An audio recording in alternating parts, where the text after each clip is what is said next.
네, 반갑습니다. 한국사회 해설의 품격다운 사학도 해품사입니다. 오늘은 중급 제43회 해설을 다룰 예정입니다. 그래도 지난 중급 42회보다는 조금 이 회차가 전체적으로 무난한 문제들이 많아가지고 아마 기본편을 준비하시는 분들 입장에서는 이 회차가 기본편의 한 보통에서 조금 쉬운 난이도 정도가 되지 않을까 좀 개인적으로 생각해 봅니다. 그래서 어떤 문제들인지 저랑 함께 접근해 보죠. 먼저 1번.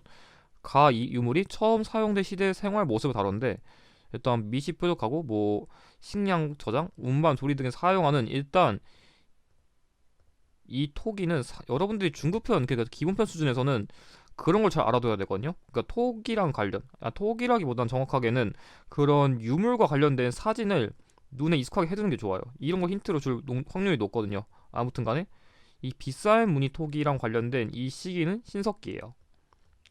사실 한남검에선 토기를 내면은 실질적으로 미성리시 토기랑 이 비쌀무늬 토기밖에 안 내가지고 모양을 외워두는 게 좋아요. 아무튼 1번 농경과 목축이 시작되었다. 맞아요. 문제 제시된 시기에는 그런 뭔가 농업이라던가 좀 가축을 기른 활동이 시작됐어요. 정답은 1번이고 2번 거친 머니 거울을 사용하였다. 이거는 청동기.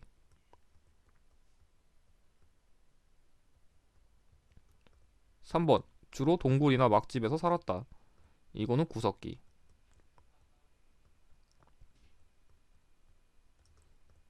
4번 대표적인 무덤으로 고인돌을 만들었다. 이것도 똑같이 청동기고요. 지배자의 무덤이죠. 5번 거푸집을 이용해 청동 도끼를 제작하였다. 이거는 지금 청동 도끼를 말했으니까 청동기로 보는 게 맞을 것 같아요. 거푸집은 청동기 후기부터 초기 철기까지니까요. 그래서 정답은 1번입니다. 자, 그럼 이어서 2번. 다음 발표에 해당되는 나라를 모르겠는데 일단은 그 12월에 영고라는 행사, 그러니까 이 문제에 제시된 국가의 제천 행사이고 도둑질한 자는 12배로 배상한다. 이거는 조금 어려우시는 키워드인데 일책 12법이란 키워드예요. 일책 12법. 그래서 이거는 만약에 몰랐으면 따로 외워두세요. 일책 12법. 그리고 여기 나온 순장. 그러니까 이때는 지배자가 사망하면은 그 뭐야 신하들까지 같이 이렇게 무덤에 묻었거든요. 그거를 모두 종합적으로 했던 국가는 부여죠. 사실 연고 보고서 바로 파악할 수 있을 정도로 여러분들이 기출 훈련을 해둘 필요는 있었을 것 같아요. 그래도 이 키워드도 외워두시는 게 좋아요. 1번 신지 읍차 등의 지배자가 있었다. 이건 사만.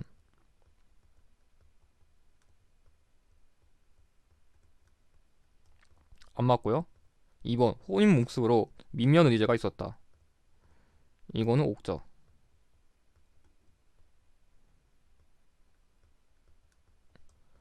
3번 음락 간의 경계를 중시하는 책화가 있었다. 이거는 동해.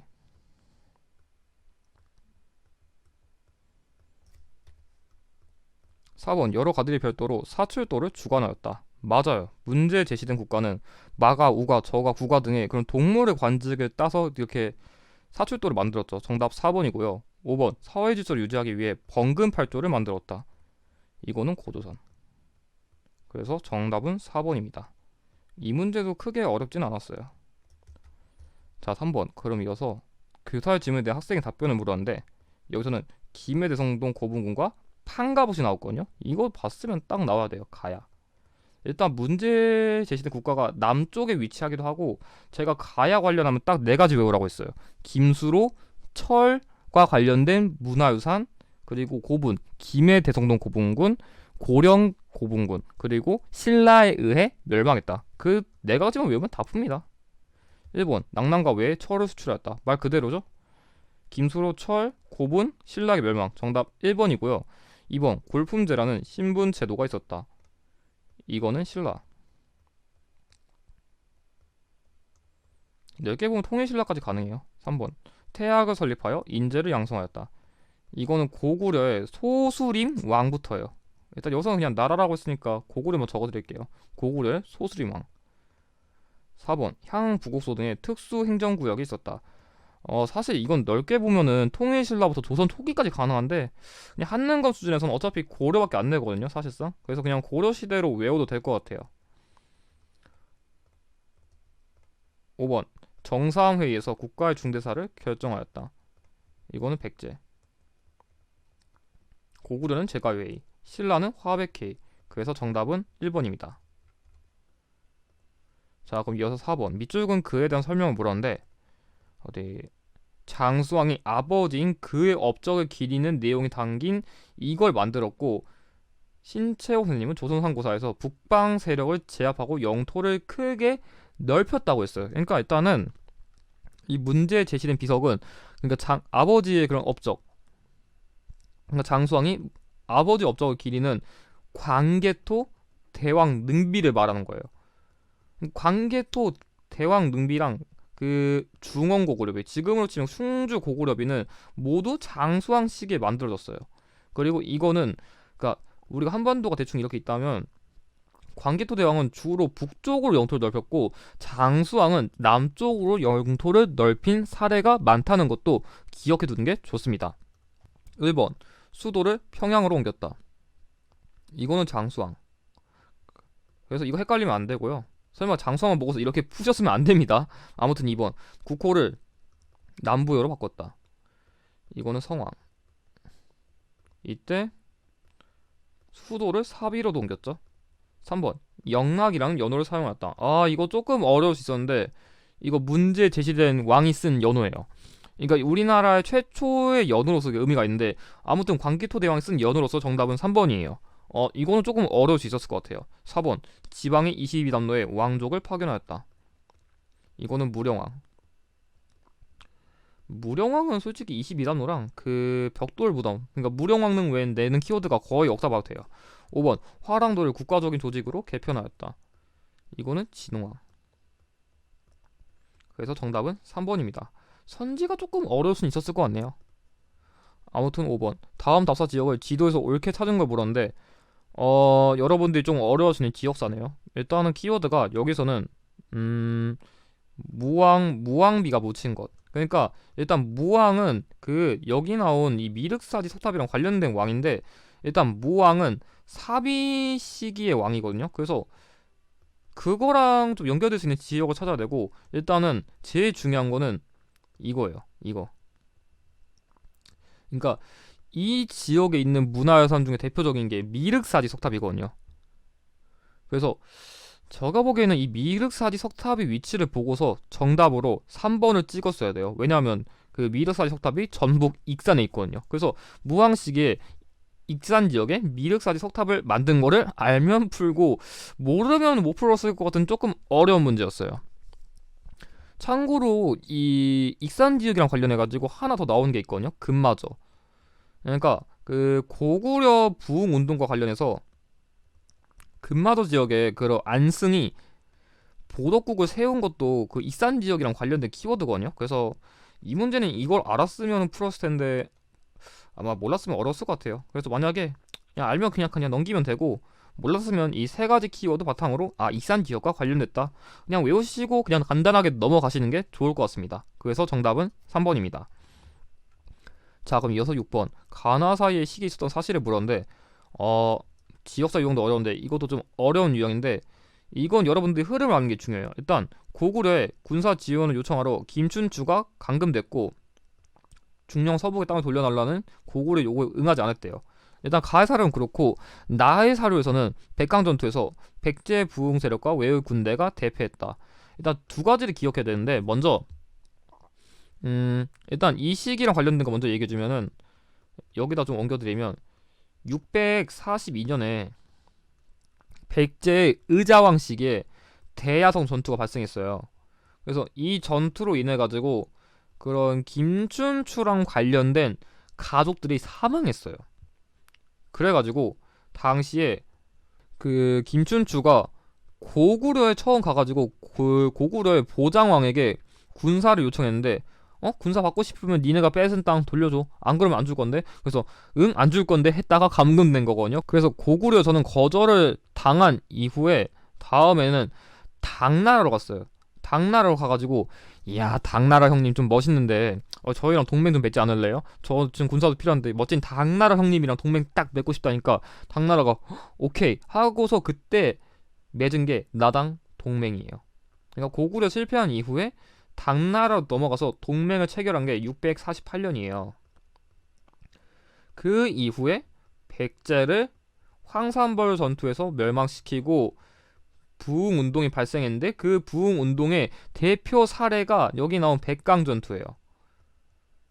그리고 668년에 고구려도 멸망하고 고구려의 부흥운동도 일으키고 아까 얘기한 뭐 안승 같은 인물들 그리고 매소성, 기벌포 이 전투가 발생한 순서 여러분들이 외우셔야 돼요. 이게 삼국 통일 과정의 가장 큰 흐름이거든요. 특히 이 나당 동맹은 특히 순서 문제에서 키워드를 정말 많이 나와가지고 꼭 외우셔야 됩니다. 그럼 정답 찾아보면은 1번 나당 연합군이 결성되었다. 맞아요.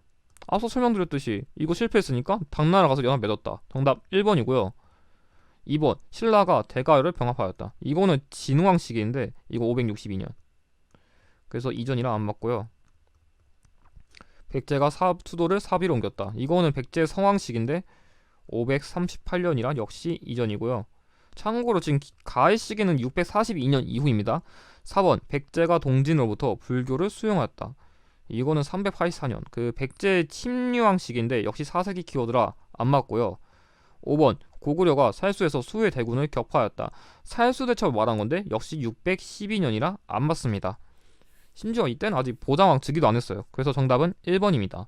그래서 이 연도까지는 몰라도 이 흐름을 여러분들이 이 문제에서 가져가는 게 제일 중요할 것 같아요. 이거는 어디 적어놓고 꼭 복습하시길 바랍니다. 자, 그럼 이어서 7번 밑줄근 그에 대한 설명을 다뤘는데 당 신라 일본에 있는 해상 무역권을 장악했고 완도에 청해진을 만들었다. 청해진 장보고예요. 장보고. 이 유형 진짜 중요해요. 그 기본편이라던가 중급 초급에서 좋아하는 인물들이 좀 있는데 청해진을 설치한 장보고는 출제율이 정말 높아요. 이 시기에는 그 장보고랑 그 최치원만큼은 무조건 가져가야 돼요. 그래서 아무튼 1번 우상국을 정벌하였다. 이거는 이사보라 안 맞고요.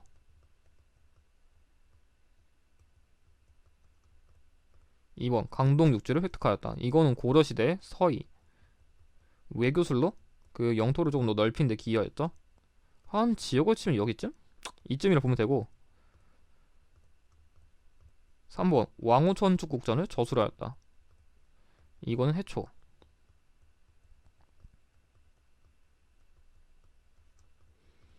4번 산둥반도에 법화원을 건립하였다. 이거 조금 어려워지는 키워드인데 이게 뭐냐면 그 중국에 이렇게 지역 있으면은 그 거기에 세운 약간 사찰? 그런 느낌으로서 이해할 수 있는데 당시에 이 장보고가 일본의 승려인 엔린이 그 바다에서 좀 구조 요청 때문에 이 법화함을 머물게 해줬거든요. 그래서 엔린이 그 장보고님께 감사 해가지고 편지 같은 거 쓴 사료도 있거든요. 그래서 엔린이랑 이 법화원 장보고 연결돼서 키워드가 잘 나와가지고 이것도 외워두시면 좋을 것 같아요. 그래서 정답은 4번이고 5번 안시성 전투에서 크게 승리하였다. 이건 양만춘. 그 살수대첩은 을지문덕이 잘 나오고 이 안시성 전투는 양만춘이 잘 나옵니다. 그래서 정답은 4번입니다. 장보고 정말 중요해서 아마 이후기초에서 또 나올 거예요.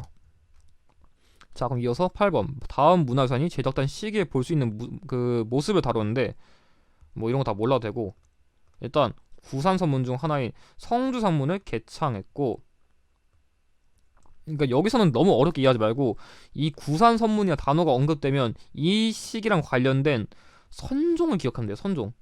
그러니까 불교종파는 이때 크게 교종이랑 선종이 있었는데 교종이란 건 말 그대로 좀 공부 잘하는 뭔가 엘리트 같은 사람들의 뭔가 공부해서 하는 그런 종교?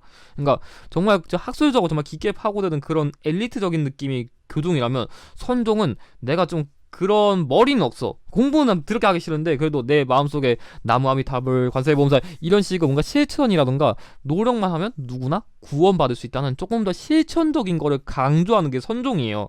그래서 통일신라 하대는 누구나 이렇게 구원받을 수 있다는 그리고 좀 더 보편적인 이 선종이 유행했고 무엇보다 제일 중요한 건 최치원. 제가 말했죠 아까 장보고랑 최치원 출제율 정말 높다고. 이 선종과 최치원이 나올 시기면 통일신라 하대밖에 없어요.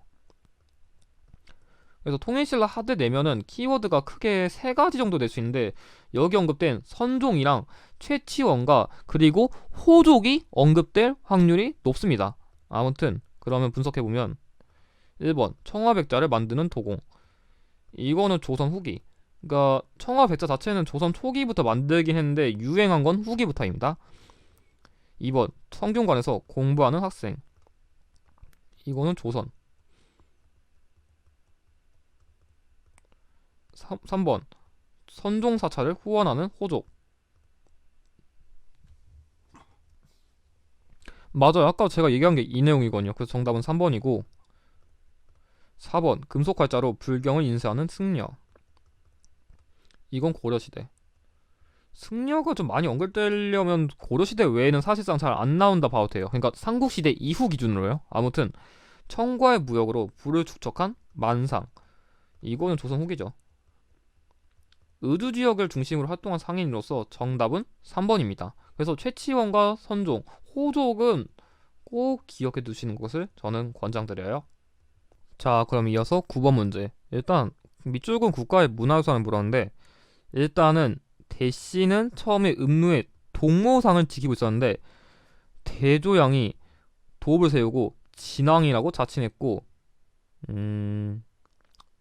여기 그래도 오경시보복 62주 이런 것들 힌트를 좀 많이 볼 수 있을 것 같은데 일단은 이 대씨는 아까 여기 한 대조영을 그대로 말하는 거고 이 동모사는 이 문제에 제시된 국가가 건국된 지역으로서 키워드로 정말 잘 나와요. 뭐 진왕까지는 몰라도 될 것 같고 일단 바다 북쪽을 얘기했으니까 이 문제에 제시된 국가가 뭐가 이렇게 대충 지도가 있으면 이 한반도 북부 위쪽에 있는 국가의 확률이 높아요. 그리고 오경 15부 62조. 이거는 그런 지방 행정 제도랑 관련된 것서 여기 나온 이 키워드인 해동 선구까지 모두 합치면 이 국가는 발해인 걸 알 수 있어요. 그러니까 동모산. 문제에 제시된 국가가 건국된 지역, 건국자, 그리고 오경 15부 62조, 그리고 해동 선구.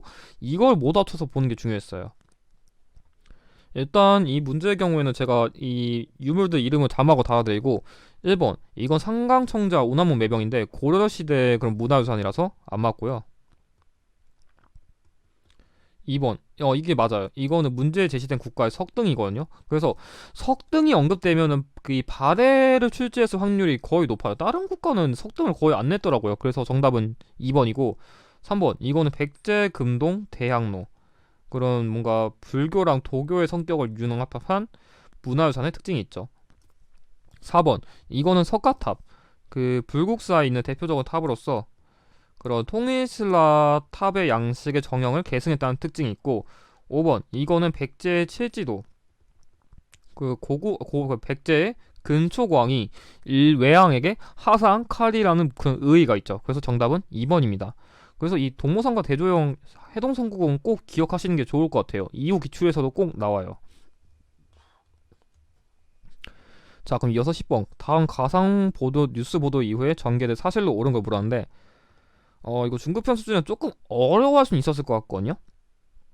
일단 견훤이 금산사 유폐된 지 3개월 만에 탈출하고 견훤이 왕건에게 의탁할 뜻을 밝혔다는데 일단은 그 요즘 기본편 수준에서는 이 정도까지 너무 그 순서 문제 까다롭게는 외우지 않아도 될 것 같아서 제가 간단하게만 설명드리면 일단 그 견훤이라는 인물은 후백제 그 건국자인데 이 인물이 그 자식이 일단 4명 정도 있거든요. 근데 그 중에서 중요한 거는 다른 인물들은 몰라도 되고 신검이랑 금강 일단 이 둘만은 기억하셔도 돼요. 나머지까지 외우면 너무 복잡하니까. 근데 처음에 신검은 자기가 첫째니까 에이 그 아빠가 나한테 왕이 물려주겠지 할 줄 알았더니 견훤은 금강을 좋아해요. 이게 넷째거든요. 그래가지고 신검이 빡쳐가지고 이 금강도 없애버리고 견훤도 가둬버렸어요. 그래가지고 견훤이 이때 금상사 그 김제 지역에 있는 건데 아무튼 그 견훤이 그때 이걸 충격받아가지고 도망치다가 왕건에게 가가지고 우리 아들이 탈을 나했어요. 쟤 좀 혼내주세요 했더니 그 왕건이 오케이 하고서 나중에 신검이랑 싸움을 붙거든요. 그게 바로 1, 2천 전투예요. 그 흐름을 여러분들이 조금 기억하셔야 이 문제가 쉬웠을 것 같아요. 이건 흐름으로 푸는 게 더 좋거든요. 아무튼 1번 김원창이 난을 일으켰다. 이거는 거의 930년대는 가야 되는데 이건 822년이라 너무 이전이에요. 2번 거칠부가 역사서를 편찬하였다. 이건 거칠부의 국사를 말하는 건데 이거 진흥왕식이거든요. 지금 후삼국 시대 얘기하고 있는데 지금 삼국시대 얘기하는 건 말이 안 되겠죠? 안 맞고요. 3번 궁예가 국호를 태봉으로 바꾸었다. 말도 안 되는 게 봐봐요. 지금 왕건이 활동한 시기면 이미 궁예는 쫓겨났어요. 왜냐? 고려는 918년에 만들어졌는데 왕건이 활동한 시기면 이미 궁예는 활동한 시기가 아니라 안 맞고요. 4번 안승이 고구려 부흥운동을 전개하였다. 역시 안 맞아요. 왜냐하면 이것도 고구려 부흥운동이니까 지금 후삼국 시대 얘기하는데 이 시기 때는 그 통일신라도 안 만들어져서 다 안 맞고요. 앞서 제가 설명한 신검의 군대가 1, 2천 전투에서 패배하였다는 이 선지가 논리적으로 가장 흐름이 맞기 때문에 5번입니다. 그래서 만약에 이 문제 흐름이 어려웠다면 제가 방금 설명드린 이 흐름을 기억하시는 게 좋을 것 같아요. 그래서 정답은 5번입니다. 자, 그럼 이어서 11번 가 왕의 정책으로 옳은 걸 물었는데 일단은 이거 알면 돼요. 과거제를 도입했고 나머지 같은 경우에는 승과라는 키워드도 있는데 일단 승과는 솔직히 여기보다는 공무원 시험에 더 좋아하는 키워드라 승과를 시행했다는 거랑 과거제를 도입한 이 왕은 광종이죠. 후주의 쌍기가 이 과거제라는 그런 관리 임용 제도를 건의했으니까요. 그래서 사실 광종 내면은 그 노비항건법이랑 그 광덕 중풍의 연호 사용 그리고 그 과거제 시행 이 세 가지 외우면 돼요. 노비항건법, 과거제 시행, 광덕 중풍 등의 연호 사용. 1번 삼국사기를 편찬하였다. 이거 김보식인데 왕을 기준으로 하면 인종이에요. 그래서 인종식에 김부식이 편찬한 거라 일단 왕의 정책이니까 그걸로 봐도 안 맞고요. 2번 병부와 상대 등을 두었다.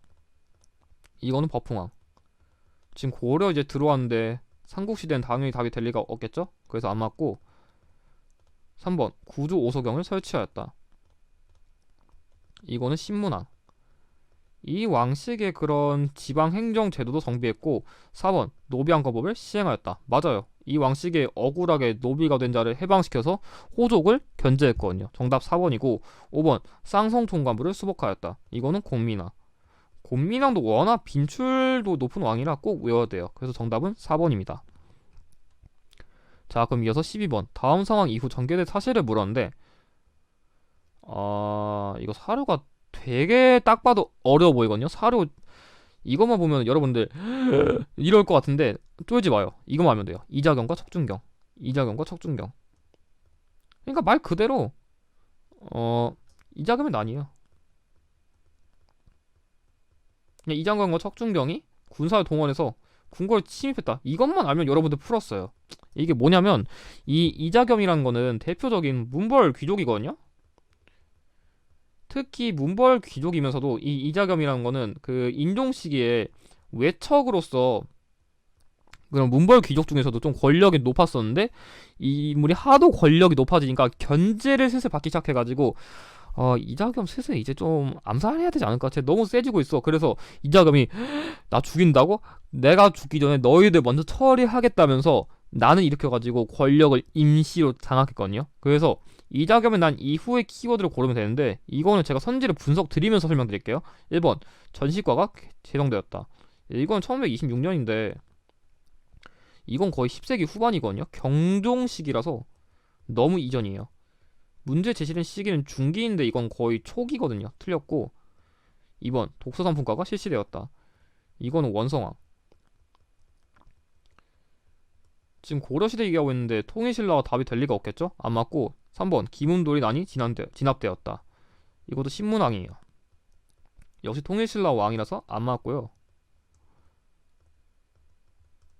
4번 원종과 애노가 봉기하였다. 이건 통일신라 하대의 진성여왕 시기 889년인데 역시 통일신라라 안 맞고 그래서 2번, 3번, 4번은 다 통일신라라 연결이 안 되고 이건 너무 초기라서 안 돼서 정답은 5번인데 묘청이 서경에서 난을 일으켰다. 이게 왜 답이 되냐면 이게 한능검에서는 이 이자겸이 난 이후로 묘청의 서경천도 운동이나 난을 문제로 낼 확률이 높거든요. 그게 왜 그러냐면 묘청이란 인물은 기본적으로 승려인데 이 이자겸의 난이 진압된 이후에 주장한 게 있어요. 그게 바로 서경천도 운동인데 내부적으로는 여기다 적을게요. 내부적으로는 문벌 귀족들이 폐단이 너무 심각해요. 그러니까 얘네들이 폐단이 너무 심각하니까 이거에 대한 그런 극복도 필요하고, 외부적으로는 이 시기 때쯤인데 여진이 금나라로 성장해가지고 4대 요구를 해가지고 그런 고려의 그런 뭐랄까, 그러니까 그럼 좀 고려의 위상이 떨어져가지고, 그래서 내부적으로 좀 극복하고 외부적으로 위상을 회복하기 위해서 그런 문벌귀족의 그런 폐단도 극복하고 금나라도 정벌하겠다고 이 서경천도 운동을 주장했는데 그게 안 먹히니까 나는 일으킨 거거든요. 그래서 이자겸의 난 이후에 그런 걸 극복하겠다는 주장으로서 묘청이 그런 서경천도를 주장했다는 흐름을 여러분들이 기억하셔야 돼요. 그래서 정답은 5번이에요. 그래서 이자겸의 난 이후에 묘청의 서경천도 운동이랑 난이 되게 문제로 잘 나와서 꼭 기억하실 필요가 있습니다. 그래서 정답은 5번입니다.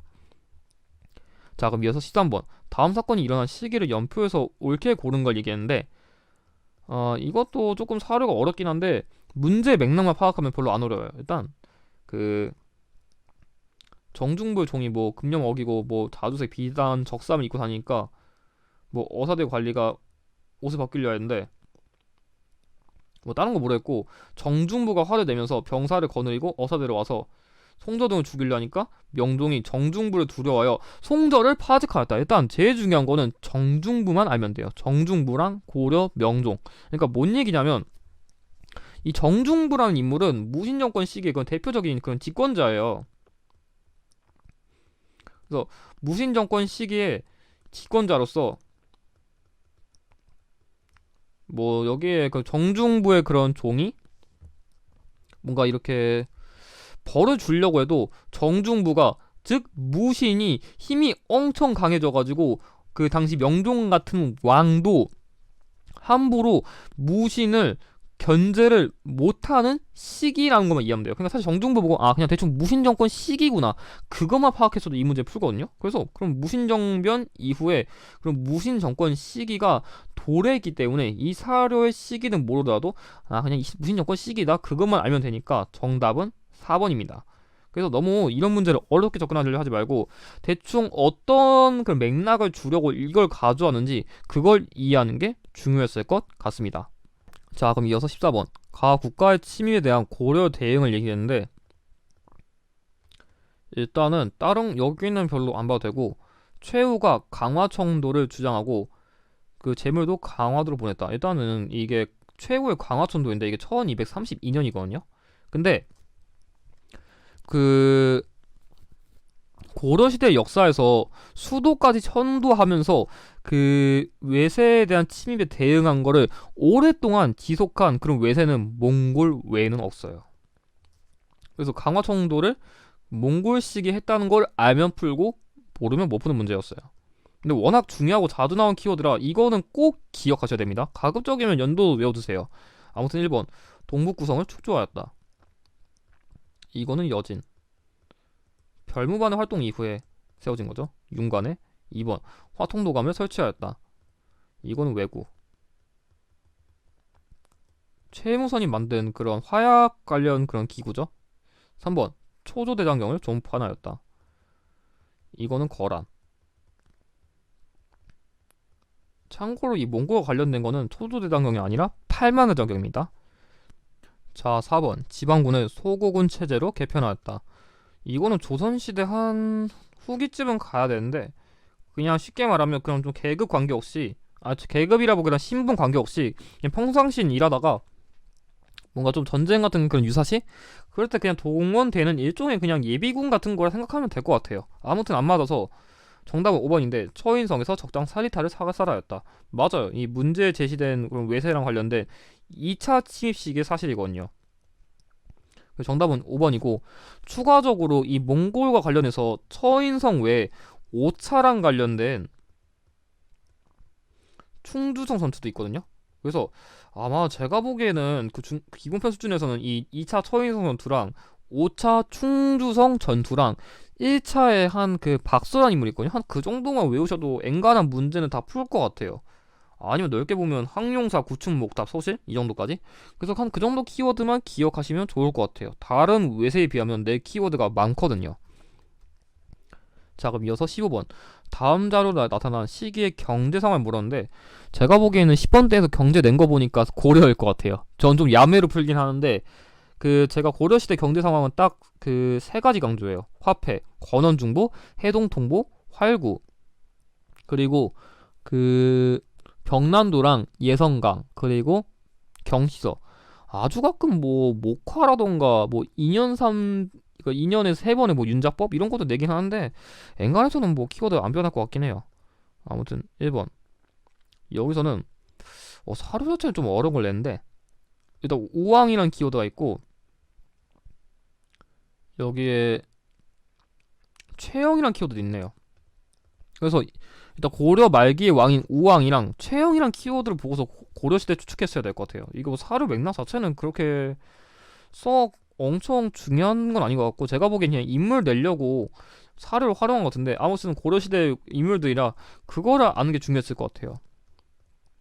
1번 목화가 재배되었다. 보통은 이 키워드 잘 안 주긴 하는데 정답 1번 맞아요. 왜냐면 문제 제시된 시기에 그런 좀 후기쯤에 문익점이 그런 원나라 가가지고 목화를 좀 씨를 가져와가지고 국내에서 재배를 하는데 시도했거든요. 그래서 정답 1번이고 2번 당백전이 발행되었다. 이거는 흥선대원군 시기. 경복궁 중건을 위해 만든 화폐죠. 그래서 안 맞고 3번 고추 담배가 전래되었다. 이거는 조선 후기. 그래서 안 맞고 4번 등주에 발해관이 설치되었다. 이건 말 그대로 남북국 시대네요. 등주 정도 이게 얘기하려면 이게 당나라랑 관련된 건데 발해관 얘기했으니까 남북국 시대라 안 맞고 5번 덕대가 광산을 전문적으로 경영하였다. 역시 조선 후기라 안 맞습니다. 그래서 정답은 1번이고 그래서 고려시대 경제는 그냥 10번 때 나온다 그렇게 풀어도 돼요. 그래서 사실 제가 고려 경제라던가 조선 후기 경제는 어렵게 안 풀거든요. 그냥 저도 번호 보고 빨리 풀 때도 있어가지고 그런 야매를 조금 이 시험에서 활용해도 될 것 같다고는 생각합니다.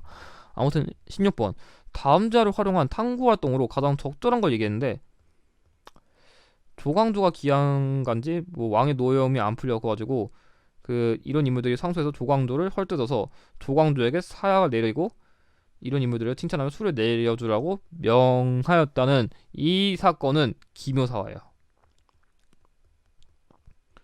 그러니까 이 문제에 제시된 왕은 중종이거든요. 이 중종식의 그런 대표적인 개혁적인 인물인데 이 조광조가 하도 여러 가지 그런 개혁적인 인물을 하려다가 가장 큰 사건이 위훈삭제라는 게 있거든요. 그냥 쉽게 설명드리면 당시에는 조금 공신들을 뽑는 게 있는데 좀 역할을 한 것도 없는데 공신에 올랐거나 아니면 원래 연산군식의 그런 뭔가 간신이었는데 그런 공신의 명단에 오른 사람도 있거든요. 그런 사람들은 없애야 된다. 그걸 주장했다가 훈구파의 견제를 받아가지고 사망하게 된 사건이 기묘사거든요. 그걸 이해하는 게 중요했어요. 1번 기의 예송의 결과를 조사한다. 이거 아까 중종이라 얘기했는데 이건 예송이랑 관련이 없어요. 심지어 예송은 살인파끼리 그러니까 즉 붕당끼리 싸움인데 이건 훈구파 대 살인파의 게임이라 얘기가 안 맞고요. 2번 기묘사화의 전개 과정을 살펴본다. 맞아요. 아까 제가 설명한 그대로니까 정답은 2번이고 3번 훈련도 가면 설치 목적을 알아본다. 말이 안 되는 건 이건 임진왜란이랑 관련된 키워드라 연결이 안 돼요. 임진왜란 때 왜군에 대비하기 위해 포수, 사수, 살수로 구성된 군대를 편성 안 맞고요. 4번 임수룡이 봉기의 배경을 분석한다. 이건 세도 가문식인데 지금 문제에 나오는 건 16세기거든요. 근데 이거는 19세기예요. 그래서 너무 뒤라서 안 맞고 5번 진골귀족의 경제 기반을 파악한다. 이건 말도 안 되는 게 그래도 진골귀족이 본격적으로 성장을 하려면은 통일신라쯤은 가야 되거든요. 근데 지금은 조선시대 얘기하는 거라 그런 신라랑 관련된 이 키워드도 맞지 않습니다. 그래서 정답은 2번입니다. 그냥 사화랑 관련된 대표적인 유형이다. 그렇게 접근했으면 됐어요. 자, 그럼 이어서 17번 밑줄근 왕의 업적을 물었는데 어디 보자. 일단은 장영실이란 키워드가 중요했고 여기에 혼이랑 앙부일구 이런 것도 중요했어요. 그래서 장영실이라던가 이런 앙부일구 같이 조선 초기에 그런 과학을 많이 연구한 왕은 세종이에요. 이게 여러분들이 아마 김보편수중 가면은 이제 앙부의구가 해식이에요. 뭐 자경루가 물식이에요. 그런 것도 문제로 그냥 대놓고 나올 수가 있거든요. 그래서 조선시대 세종만 유일하게 기본편 들어가면은, 그러니까 조선 세종시기에 만든 서적, 뭐 농사직설 같은 것도 문제로 낼 수 있고, 아니면 상강행시도 의의도 낼 수 있고, 이런 과학기구의 그런 특징도 단독 문제로 낼 수 있어가지고 그것들을 모두 분석해둘 필요가 있을 것 같아요. 아무튼 1번 호포제를 실시하였다. 이거는 흥선대원군. 그래서 안 맞고요.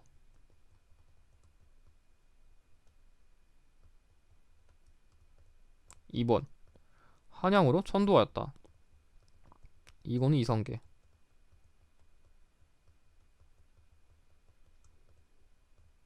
3번 훈민정음을 창제하였다. 맞아요. 문제 제시된 왕이 만든 우리나라 언어죠. 정답 3번이고요. 4번 나선정벌을 단행하였다. 이거는 효종. 5번 초계 문신제를 시행하였다. 이거는 정조. 그래서 정답은 3번입니다. 이 문제는 크게 어렵지 않았어요. 자, 그럼 이어서 18번 가에 들어갈 내용을 말하는데, 어디 보자.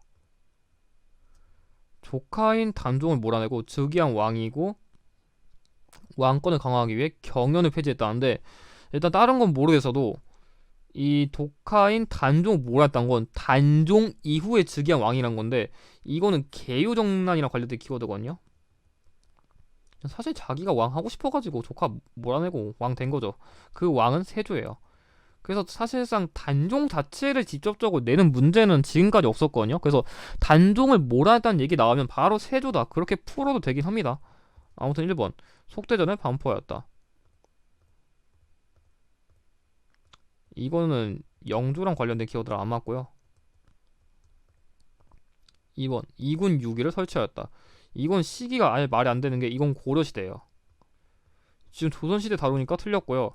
3번 수원 화성을 건설하였다. 이거는 정조. 정조 내면은 배달이랑 이 화성이 제일 잘 나와요.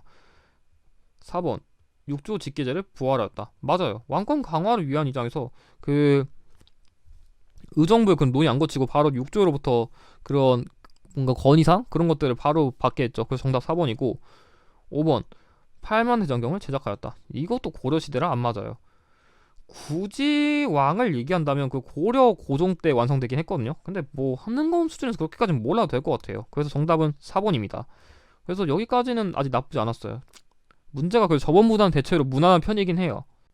자, 그럼 이어서 19번 문제. 다음 상황 이후에 전개된 사실을 물었는데, 일단 이거는 사료가 조금 어려울 수 있었거든요. 근데 일단 명제동 이여성이 군대를 거느리고 평양상 밖에 이르러서 외적을 향해서 뭐 총포를 쏘아서 외적들을 무너뜨렸다. 이것만 이해하면 되거든요. 그러니까 조선의 관군과 함께 명나라가 평양성에서 외적에게 공격을 해가지고 외적을 무너뜨린, 이거는 임진왜란 시기에 조명 연합군의 평양성 전투예요. 그러니까 여러분들이 또 평양선 전투하면 그거 생각할 수 있거든요. 근초고왕 시기에 그 뭐야 고구려의 고국 원앙을 전사시킨 평양선 전투가 있고, 그 고구려가 멸망하게 된 나랑연합군과 전투를 벌인 평양선 전투가 있고, 임진왜란 시기에 평양선 전투가 있거든요. 근데 이거 순서로 그 뭔가 그럼 핵분산이 이거 임진왜란 전투 순서 다 외워야 되냐 그럴 수 있는데, 너무 어렵게 접근하지 마세요. 이거 생각보다 안 어려워요. 일단 그것만 외우세요. 일단 패배 연속. 그러니까 패배 순서로서는 뭐 그런 거 있거든요. 뭐 부산진 전투, 동래성 전투, 그리고 탄금대 전투가 있고, 그 다음으로 수군의 승리. 이순신 장군님이 활동한 건데, 뭐 옥포해전, 한산도 대첩 이런 걸 낼 수 있고, 그 다음으로는 육지전. 그 여기서 나온 육지전이, 여기서는 지금 문제 제시된 시점은 이쯤이에요. 그 육지전 승리가 그 평양성 전투가 대표적인데, 가장 마지막은 행주 대첩이 나와요. 그리고 명량해전, 노량해전, 이 순서만 외우면 되거든요. 그럼 일단 그거 바탕으로 접근해보죠. 1번 배중성이 진도에서 항쟁하였다. 나올 수 없습니다. 이건 고려시대예요. 지금 조선다로 했으니까 삼별초의 항쟁은 나올 수가 없고요. 2번 이종무가 대마도를 정벌하였다. 이거는 조선 세종시기라 선조랑 관련된 임진왜란 시기에 당연히 답이 될 리가 없고요. 3번 신립이 탕금대에서 항전하였다. 그래서 아마 헷갈렸으면은 제가 보기에는 이거 헷갈렸을 것 같아요. 근데 패배는 지금 여기 시점이라 이전이랑 안 맞아요. 4번 이순신이 명량해전에서 승리하였다. 정답이에요. 이 틀만 잡고 가면 생각보다 깊게 안 외워도 할만합니다. 5번 강강찬이 귀주에서 적을 크게 물리쳤다. 역시 고려시대 거란의 3차 침입을 방어한 거라 안 맞습니다. 그래서 정답은 4번입니다. 그러니까 순서 문제 너무 어렵게 외우지 말고 이 큰 틀 잡아놓고 대충 육지전쯤이니까 이후겠다.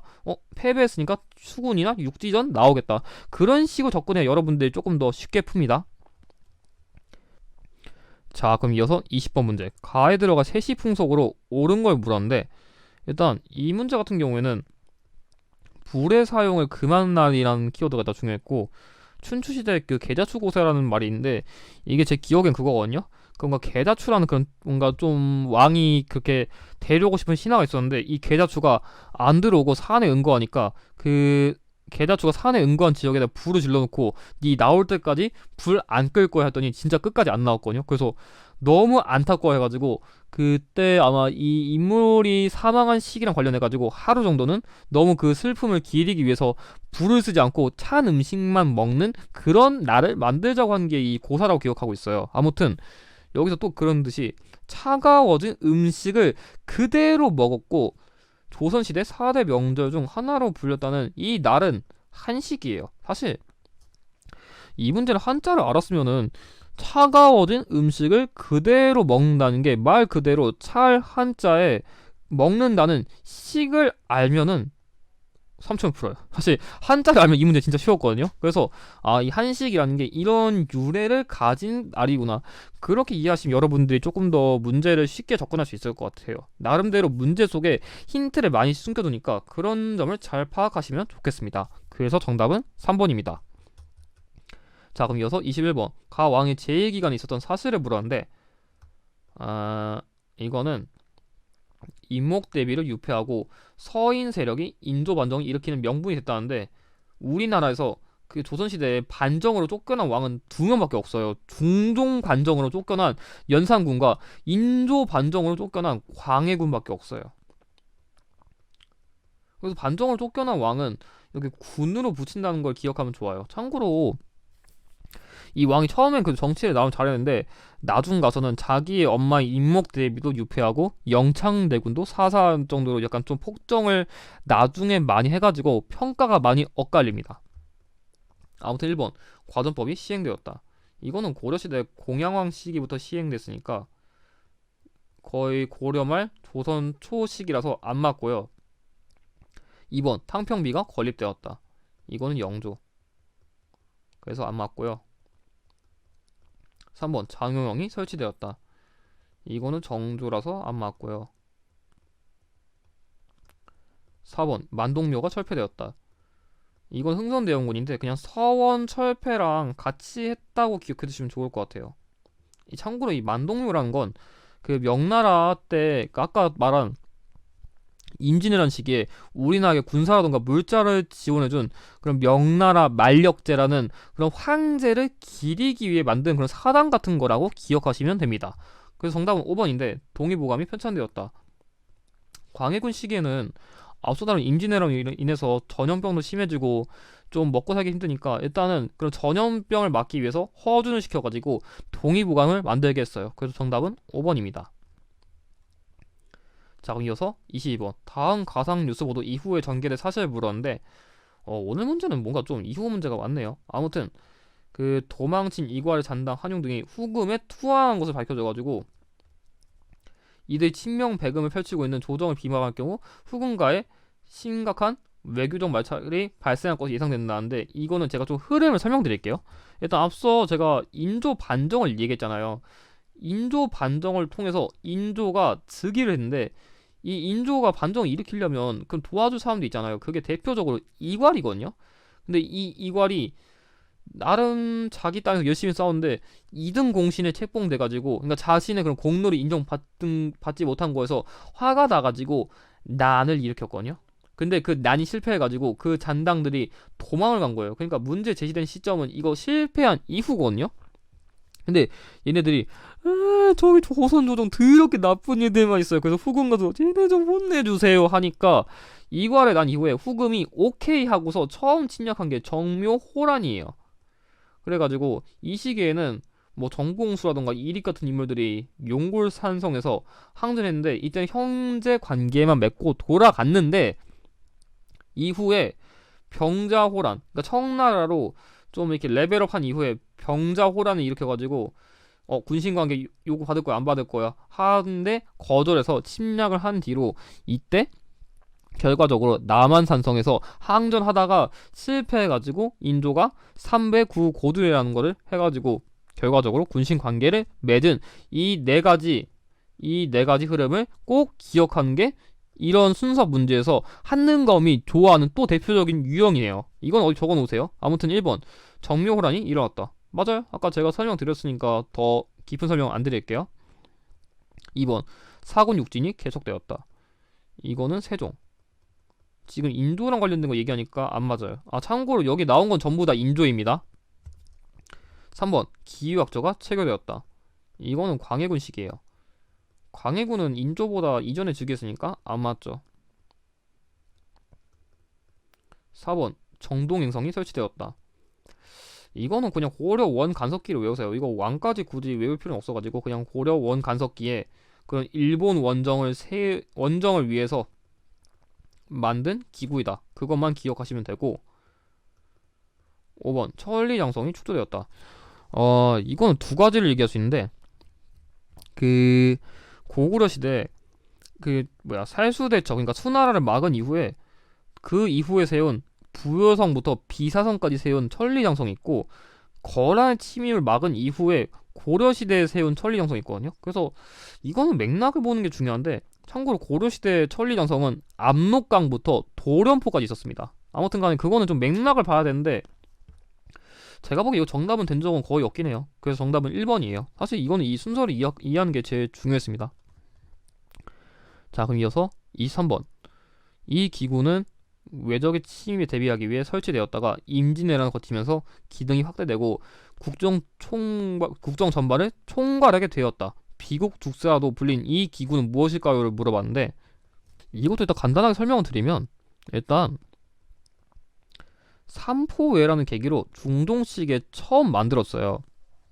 그리고 을묘외변을 계기로 조금 더 침입이 좀 더 많아지니까 이 기구가 좀 더 상설화가 되었고, 이거 명종시키고, 임진왜란 같이 조금 더 큰 전쟁이 발생하니까, 그러니까 일단 이 기구는 그런 거예요. 원래는 외적의 침입에 대비하기 위해서 만들었는데 점차 침입이라던가 그런 국방과 관련된 문제가 많아지니까 이 기구가 점점 확대되는 거예요. 왜냐? 그때는 침입에 의해서 국가가 멸망하면은 끝장나기 때문에 그런 국방의 문제가 정말 중요했거든요. 그래서 임진왜란 시기엔 정말 중요하다가 세도 가문 시기에 세도 가문의 세도 가문 정치적 기구에서 변제를 하고, 마지막으로 흥선대원군 시기에 폐지된 이 기구는 비변사예요.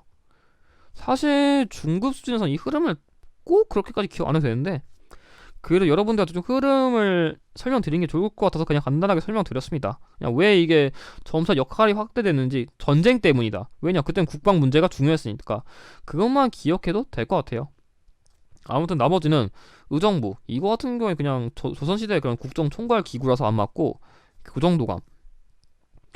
이거는 고려 무신정권 시기에 그런 최충원과 관련된 그런 정치 기구라 생각하면 되고, 도병마사, 이거는 고려시대 독자적인 기구로서 그런 국방 문제 등을 주로 논의한 거예요. 이건 조선시대 그런 기구랑 안 맞고, 군국기무처, 이거는 개항기 시기에 1차 가보개혁 관련된 그런 기구로서 안 맞아요. 그래서 정답은 1번이에요. 그래서 이 흐름 그냥 복습하시면 될 것 같습니다. 자, 그럼 이어서 4번. 밑줄근 왕의 재위기간에 있었던 사실을 물었는데, 장희빈은 왕비로 책봉하고 환국을 통해 전국을 주도했다. 환국 나오면 딱 한 명밖에 없어요. 숙종. 사실 이 장희빈이 딱 소종의 아내이기도 하고 환국이 나올 만한 그 실질적인 한능공의 왕은 숙종밖에 없긴 해요. 뭐 나머지 뭐 다른 그런 사화론과 환국도 얘기할 수 있지만 한능공에서 그냥 솔직히 숙종되면 그냥 환국이다, 그렇게 기억하셔도 될 것 같아요. 너무 어렵게 공부 안 해도 됩니다. 중급 수준에선. 1번 대전 통편이 편찬되었다. 이거는 정조. 참고로 그 성종이 경국대전이고 영조가 속대전, 그리고 흥선대원군이 대전 회통. 2번 전민 변종 도감을 두었다. 이거는 공민왕. 3번 대동여지도가 제작되었다. 이거는 김정우랑 관련된 건데 이것도 조선 후기의 지도긴 하거든요. 근데 제가 보기에는 이거는 왕은 몰라도 될 것 같아요. 왕 낸 적 못 봤어요. 그냥 대동여지도면 김정우를 내지 어느 왕실이 이거 만들었다 낸 적 지금까지 없으니까 이건 모르셔도 될 것 같고. 4번 백두산 정계비가 건립되었다. 맞아요. 문제 제시된 왕실의 그런 국경의 영토를 정하기 위해 그 세운 비석 같은 거예요. 정답 4번이고. 5번 통리기 무화문이 설치되었다. 이거는 개항기 시기에 그런 개화 총괄 기구로서 1880년에 세웠어요. 그래서 정답은 4번인데 숙종은 그래서 난 내는 키워드가 딱 세 가지 정도가 보면 돼요. 여기 써있는 환국이랑 백두산 정계비랑 그리고 상평통보, 이 세 가지 외우면 앵가는 거 다 풉니다. 자, 그럼 이어서 25번. 이번 사시점의 전반부의 마지막 문제인 다음 조치가 내려진 시기를 연표에서 옳게 고른 걸 말했는데 이 문제는 솔직히 뭔지만 알면은 풀었을 것 같아요. 제가 연도를 설명 이전에 드린 것 같긴 한데 그래도 설명드리면, 일단은 30년 이내에 새로 생긴 영세한 시전을 모두 협파하고 유기전 외에 금난 정권을 행사하는 자를 처벌한다. 말 그대로 신의 통공이에요. 그러니까 뭔 말이냐면 유기전이라는 거는 좀 국가에 필요한 중요한 물품들을 파는 그런 상인들이거든요. 그런 진짜 중요한 상인들 빼고는 시전이라는 거는 일단 말 그대로 그러니까 조금 서울 종로 지역을 중심으로 활동한 상인들이거든요. 그러니까 조금 궁궐 근처랑 연결되는 상인들이 많아요. 근데 이 금난 정권이란 거는 그런 시전 상인들처럼 뭔가 이런 허가받은 상인들 외에는 상업 활동을 그런 종로 같은 데서 금지하는 일종의 특권을 준 건데, 이 시전 상인들이 좀 자기들은 그런 특권도 받은 엘리트라고 더럽게 설쳐가지고 정조 시기에 마침 상업도 활성화되고 얘네들이 너무 꼰대짓 하니까 야 이제 좀 상업을 자유롭게 하자는 게 그게 통공이에요. 그러니까 상업을 조금 더 자유롭게 통하게 한다는 게 그 신의 통공인데, 아무튼 간에 정조 시기에 그런 상업의 활성화와 더불어 시전상인의 폐단을 극복하기 위해 시행한 이 신의 통공은 1791년에 시행한 거라 정답은 4번이에요. 그래서 사실 이 문제는 신의 통공이라는 키워드를 눈치채가지고 정조 이후에 시행되었다, 그거를 아는 게 제일 중요했어요. 그래서 아마 솔직히 이걸 헷갈리려 해도 신유마케는 순조식이라서 말이 안 되고, 그냥 이 문제 통해서 그냥 이게 신의 통공의 그런 의미구나, 그것만 여러분들이 간단하게 짚고 넘어가시면 될 것 같아요. 그럼 이것으로 43회 중급 전반부 해설을 마치고, 후반부 해설에서는 조금 어려운 문제들이 있긴 하지만 그래도 42회에 비하면 훨씬 무난한 문제들이 많아가지고 너무 부담 가지지 말고 이번 회차는 간단하게 복습하면서 넘어가면 될 것 같습니다. 그럼 이것으로 해설을 마치고 영상의 내용이 도움이 되셨다면 좋아요와 구독을 부탁드립니다. 감사합니다.